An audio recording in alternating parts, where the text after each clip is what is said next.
3 കൊല്ലമാണ് ആകെ ആയുസ്. അതിൽ നുബുവത്തിന് മുമ്പുള്ളത് 40 വയസ്സാണ്.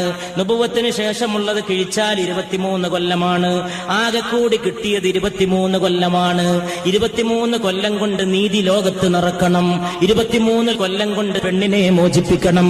23 കൊല്ലം കൊണ്ട് കുഴിച്ചു മൂടപ്പെടുന്ന പെൺകുഞ്ഞിന് ജീവനേകണം. 23 കൊല്ലം കൊണ്ട് പെണ്ണിന് സ്വത്തവകാശം കൊടുക്കണം. 23 കൊല്ലം കൊണ്ട് ജോലി കഴിഞ്ഞു വരുമ്പോ വിയർപ്പ് വറ്റുന്നതിന് മുമ്പ് കൂലി കൊടുക്കാനുള്ള ഒരവസ്ഥ തൊഴിലാളികൾക്ക് മുമ്പിൽ സൃഷ്ടിക്കണം. 23 കൊല്ലം കൊണ്ട് വിദ്യാഭ്യാസം പ്രചരിപ്പിക്കണം. 23 കൊല്ലം കൊണ്ട് കറുത്തവനെയും വെളുത്തവനെയും ഒരേ പാത്രത്തിൽ നിന്ന് ഭക്ഷണം കഴിപ്പിക്കണം. 23 കൊല്ലം കൊണ്ട് സ്വർഗം പഠിപ്പിക്കണം, നരകം പഠിപ്പിക്കണം, സിറാത്ത് പഠിപ്പിക്കണം, മീസാൻ പഠിപ്പിക്കണം, മഹ്ശറ പഠിപ്പിക്കണം, ഹൗദുൽ കൗസറിന്റെ മനോഹാരിത പഠിപ്പിക്കണം.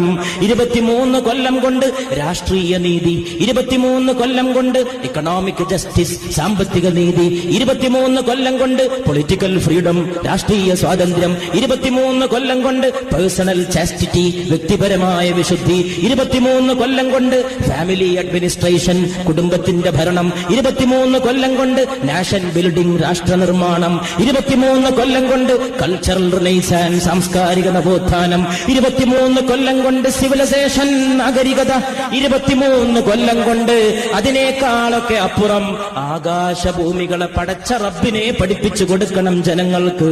അതൊക്കെ ഏറ്റെടുത്തുകൊണ്ട് നബി വന്നിട്ട് നുബുവത്തിന് ശേഷം ആകെ കൊടുത്തത്